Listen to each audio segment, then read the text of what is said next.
I'm an artist. Now what? Hey, do you want to draw comics for a living? Really? Draw Spider-Man, Wolverine, Captain America, Iron Man for a living? Well, it's possible. But have you ever asked yourself, whenever you send your artwork to Marvel or DC, what do they look at? What are they looking for in a Marvel artist? Well, my next guest answers all of those questions. His name is John Barber, a good friend of mine. I worked with him at IDW Publishing. He was an editor on X-Men, all sorts of Marvel titles, and now he is the editor-in-chief at IDW Publishing. In this interview that I did with him in Shanghai, China, we talked all about how to get a job in comics, what he looks for in an artist, and I think all of this will be very insightful to you even today. Hi everyone, I'm here with a good friend of mine. Well, not really good friend. We're good friends. We're not good friends.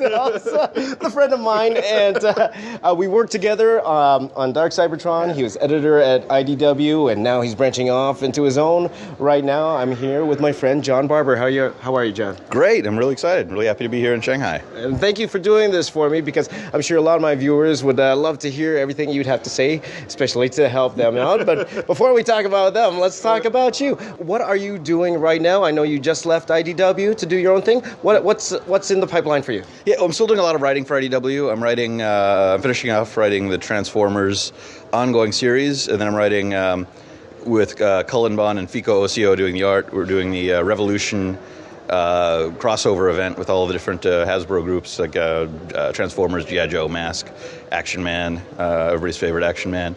I'm writing Action Man with Paolo Villanelli drawing it. Andrew Griffith and I, who've been working together for like 7 years, I think, are kind of wrapping up our run on Transformers with the one-shot in Revolution. Then Optimus Prime is going to come out of that, an Optimus Prime ongoing series with Kei Zama doing the art. Doctor Strange Punisher digital limited series that's also going to come out in print from Marvel, and some Ultimate Spider-Man online comics from Marvel. And Back to the Future, I forgot, of course, with Bob Gale and Emma Vicelli. So with that, you've had an extensive career in editing. Why don't you talk about that? First, how did you get into editing comic books, and where have you worked before? My now wife and I moved to New York, and I applied for a job at Marvel. I literally forgot I applied for that job. I got a call from Bill Jemis. I thought it was my friends messing with me, and I had to go home and look and find a cover letter. And I was like, oh, I did apply to Marvel. So I went in after a quick 4 months of interviewing. I got a job as an assistant editor at Marvel. I worked on some of the younger readers comics. Then I worked, eventually moved into the Ultimate line. I got promoted to associate editor, then editor, and edited the Wolverine line for a few years. Then I left, started doing a little freelance writing and freelance design. Then I kind of got pulled back into editing at IDW about 5 years ago, a little less than 5 years ago. So I was writing and editing while I was at IDW. So John, as you know, a lot of my viewers, a lot of them are aspiring artists, and a lot of them want to work in comics, work for Marvel, DC, IDW, what the case may be. So first of all, let's start from a writer's standpoint. What is you as a writer? What do you look for whenever you're looking for an artist to collaborate with or to help you on a book? You know, everybody will tell you the things you need to know, and they're all true. You know, you need to know storytelling, you need to understand anatomy, you need to understand perspective, like all the basic things. But what's really important is there's sort of like a spark of something really interesting and unique about your art, especially when you're breaking in. Because I think one of the things, and I don't mean to say don't work on the fundamentals, but one of the things people always hammer in is learn the fundamentals. But you might not be very interesting if that's all you have, you know? And one of the big things that's hard, like if you're working as an editor, you probably know 4 or 5 artists right now that do a perfectly good job that you could hire at any moment, and you know them enough that you can rely on them, you know they're going to get the job done, it's going to be okay. And okay is better than not okay, but great's better than okay. And if you have that chance that you might turn this into something really unique and great, like that's what's going to really get you work, really. Like that, and it's sort of impossible to describe it. There's an artist that I've been working with, and I was describing her art as whenever I see her art, I just want to be in that world. and it's hard to describe what that means in terms of how do you make lines that make you want to do that. But when you look at stuff that you do, or that like James does, you are James, I mean, Alex Milne does, there's a quality of the art that not only is there like the technical ability, but there's just like this ineffable quality that's like, oh, this place that you're creating, this atmosphere, this world is really interesting and really unique and feels like a particular person, rather than just a machine made it. There's a few groups out there that I think do these really house style type things. I just don't think personally as an editor, I've never found that interesting. I know why that happens, because it can get done, and if an artist that draws in a really plain way can't draw issue 3 and you have to get somebody else in to draw it, you can find another artist that also doesn't draw in an interesting way to do issue 3. Right, that's true. That's true. So would the same be applied, I guess, when you were working for Marvel? Was there a set way that you would be looking for a specific artist, or would it all be the same? What's interesting about any time you're getting portfolio reviews as an editor is most of them are just flat out terrible. Like you can take a whole group of them and just push them off to the side because they're just terrible. Terrible in different ways. Sometimes it's terrible because they're just not ready yet. They're still working on the things, and it doesn't mean you're not going to get good. But I mean, you don't want to say that to somebody. I mean, I'll say it as a general rule, but like when I'm talking to somebody, I'm not going to be like, your work's terrible. I'll point out the things they're doing right, and encourage. You want to encourage everybody, because most of the time when it's somebody terrible, understand. I mean, they're not there yet, and you want them to get there. Sometimes you see somebody there's just that, like I said, that spark, or there's somebody. I remember I did a portfolio review at Marvel years ago for Riley Brown, and I was going through his art, and I was like, well, I have nothing to tell you. Like, this is really good. We should do something. And a couple months later, we did something. I think he's been working in comics ever since. I mean, he was doing stuff before then too, but working professionally in comics. So that was definitely it wasn't it wasn't like a series of negatives. It was like, oh, this is really cool art. You did some really cool things here. I don't think I have any advice to give you. I think you're just there. It's just waiting for the right opportunity. Especially in today's age with Twitter, Instagram, Facebook, and all that, how would you suggest the best way for an artist, aspiring artist, to contact like editors or try to find a job? Like how could they use social media, or is it going to cons? Is that the best way to try to find a job? Like, what would your tips be for them to try to actually get connections in order to get in the industry? Yeah, that's a good question. There's a fine line between like stalking and getting your name out, and it's something I'm worried about, like as like now a freelance writer, that like there isn't a like clear rule that you can just say, oh, here's the thing. If you're really good, it's not stalking, but you probably don't know. But like, I would definitely get your work up online. I mean, I think even just getting your stuff up, and this has gotten a little trickier in the last couple years, I think, where I used to say just getting your stuff up there and getting feedback from people was positive. I think now it's possible to just get such negative feedback, it could really be disheartening to people.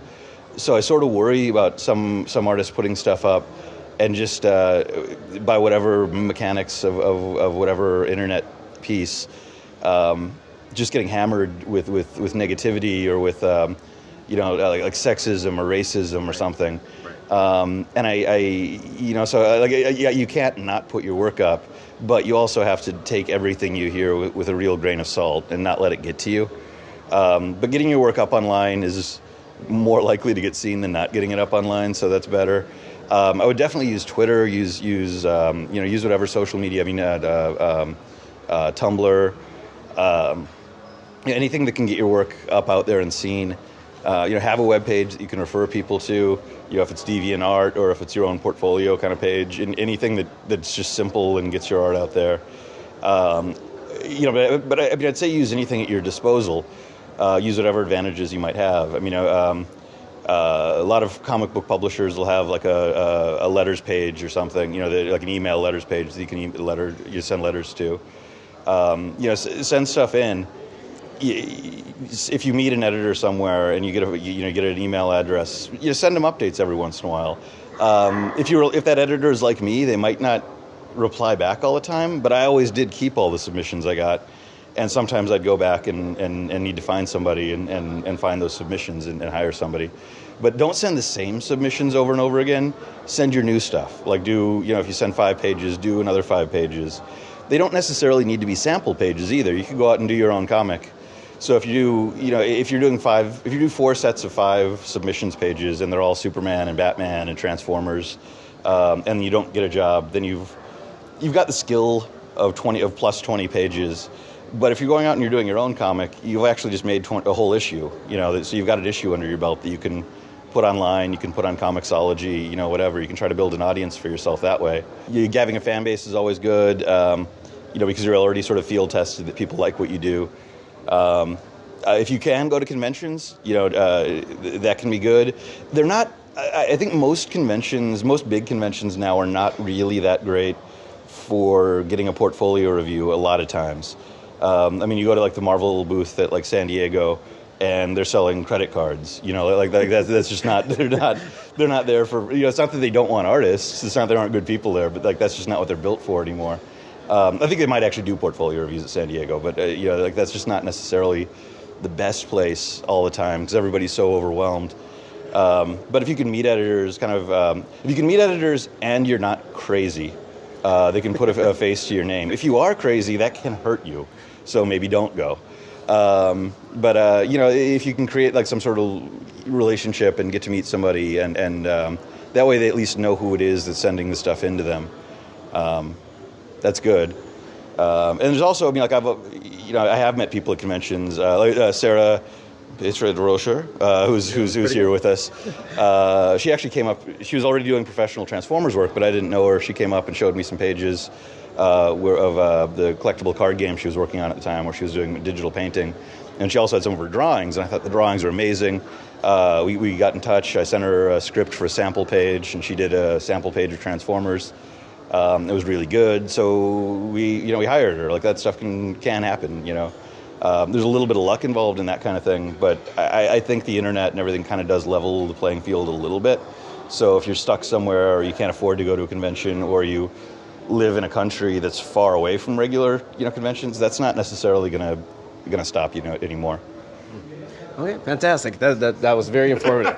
I learned a lot with that one, for sure. So just one more question along those lines. So where is that line between, like the etiquette when it comes to contacting editors? Because you have guys who would post stuff, and then they would, with every piece, they would tag editors and stuff. Where does that become more, you know what I mean, right? Yeah, I do. Yeah. Like, it gets like tagging people on Facebook or in just like Twitter pictures of things. That can get irritating. There's certain times where it's like it's different if you're like, hey, I love your comics.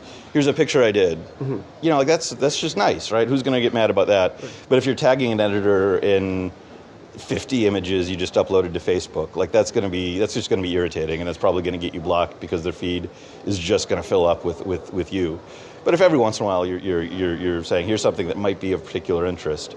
Oh, I know you as an editor really like Batman. Here's a Batman drawing I did. What do you think? Or hope you like it. Whatever. Right. The one thing I would really emphasize, because I don't think I've heard people who I thought would get this that didn't know this, but like, don't send the same stuff over and over again. That seems weird if you're on the other side of it. If you're on the receiving end of that. Like, if you do a new comic, most publishers, you can find the address of the publisher in the comic, right? I think every publisher you have to. You could physically send copies of that. Put your editor's name on there, care of Marvel Comics. It'll probably get to them if you have a finished comic that you're putting out. Who doesn't like getting a free comic? It might sit on their desk for a while or forever, but it might not. It might be something, if it's good, they might take a look at it. But even if you don't hear back, maybe send the next issue. Maybe send the next one. Don't keep sending issue 1 over and over again. It isn't that they didn't get it and didn't reply. It's they don't have time to read it, or it didn't catch them just right. But maybe they'll see issue 3 and realize, oh, this person's serious, or this person's really good, or gotten so much better between 1 and 3 that this is somebody to pay attention to. Okay, fantastic. No. That's great for a lot of my viewers, for sure. Even for me, too. Okay, thank you so much, John. You've given us a lot of great information I'm sure everyone can benefit from today. Where can we follow you and learn about your 100 projects that you're working on right now? I'm the John Barber on Twitter. That's really about it. I'm trying to put together.